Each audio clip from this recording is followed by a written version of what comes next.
Selamat datang ke topik 5 Subobjects. What's up guys, welcome to your 10th 3D Studio Max tutorial, and in this tutorial I'm going to be talking to you guys about editable objects and sub-objects. Now we already created one type of object, and let's go ahead and let me demonstrate that, just like a basic sphere or something.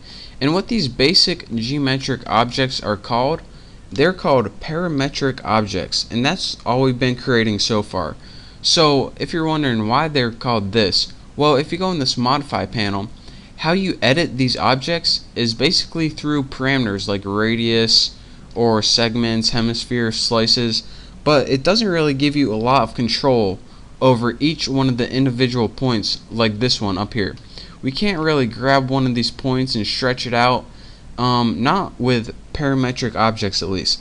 If we want to do that and have precise control over each one of these points, what we need to do is convert this object to an editable object. And to do that, what you need to do is select your object.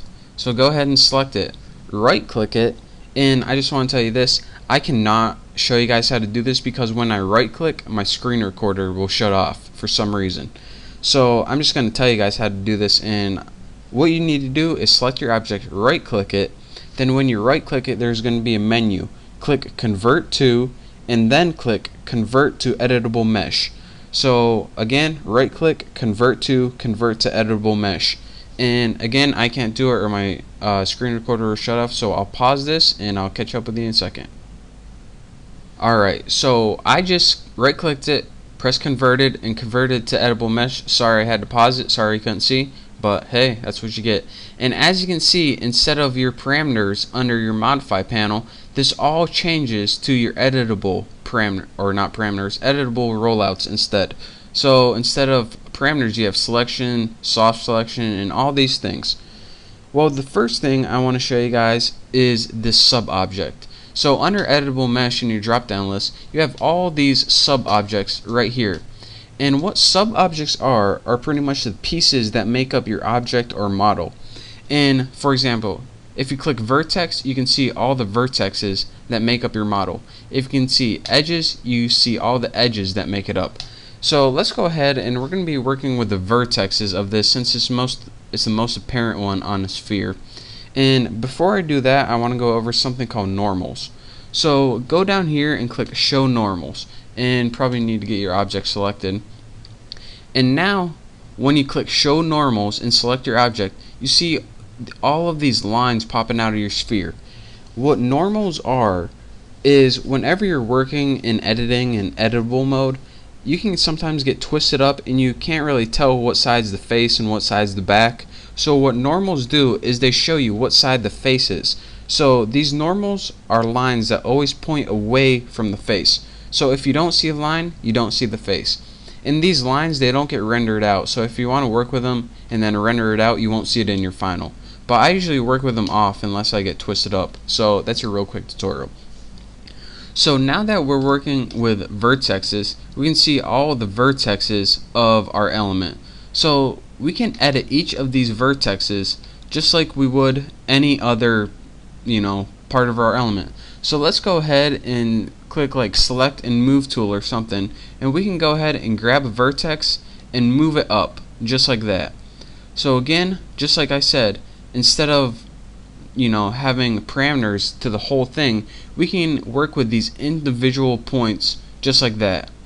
And we can anything that we could do before, we can do these individual points.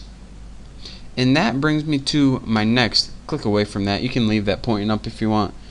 So that brings me to my next topic, and that is what is called soft selection. You can see soft selection over here, and it's really useful when you're working with individual points.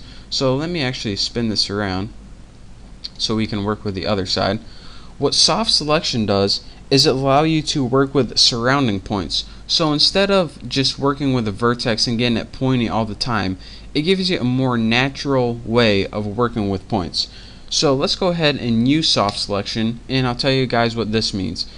The edge distance is pretty much the range of what you're going to be working with. So go ahead and move that up to, actually we probably need to select something first. Move that up to like 2, 3, probably like 5 or something. And what this does is it gives you 5 vertexes away from the center vertex. So that's the area that's going to be affected. The fall off we don't really need to know. The fall off is pretty much the region, spherical, and the pinch is pretty much, you can see here. Let me go ahead and apply a transformation real quick. And as you can see, instead of just a huge whomping tomping point, we get this nice, more natural pull out with the soft selection. So we can go ahead and move this selection around, and now that you see what soft selection is, instead of just working with a single vertex, let me see if I get a good angle right there. Now I can go ahead and explain the rest of these parameters. The pinch, and I guess it's easier just to look at this little chart right here. This chart is a preview of what your soft selection is going to do. The pinch is pretty much the pointiness of your soft selection. So if we increase the pinch, it'll increase the pointiness. Let's bring that back down to 0. And the bubble is the roundness. So if we increase the bubble, it increases the roundness. So let's go ahead and bring that back down to 0. And now let's work one with a high pinch. So I'm going to make a pointy, probably somewhere about 71 right there. And now let's go ahead and pull out one with a pinch. So go ahead and select a vertex and pull out one, and as you can see, this one is a lot more pinched than the other one.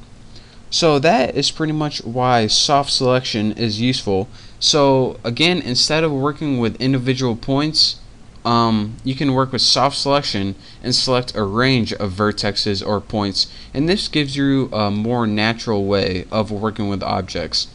Again, pinch is the pointiness, bubble is the roundness, and I guess that's it for this tutorial.